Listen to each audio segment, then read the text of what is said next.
EFL Transfer Watcher WeeksFootballFinds, you know how this goes. Let's take a look at some of the recent business in the transfer market.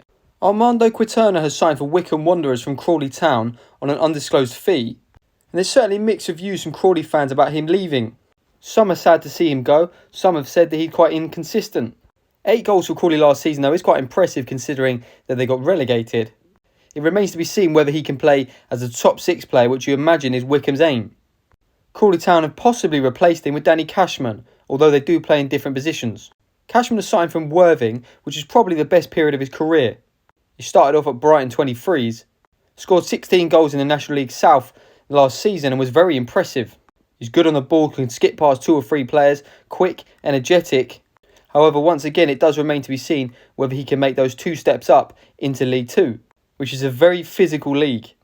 Elliott Lister signed for Northampton Town from Stevenage. Elliott turned down a contract from Stevenage to sign for Northampton. He looks a decent signing for Northampton. He's played in League 1 for quite some years now. In fact, the whole of his career, he started off at Gillingham. His goal return is okay for this level, and to be fair to him, he's rarely injured. He's the type of player Northampton needs, so it's probably a good signing.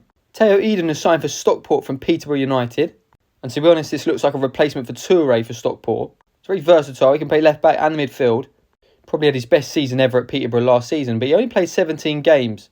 Perhaps he is a signing for squad depth. And finally, Sonny Bradley has signed for Lincoln City from Derby County. This is a fantastic signing. I made a video a few days ago saying that I thought Lincoln would struggle, and I think at the time that was fair to say after the loss of Paddy O'Connor. He was quality at the back end of the season for Wycombe.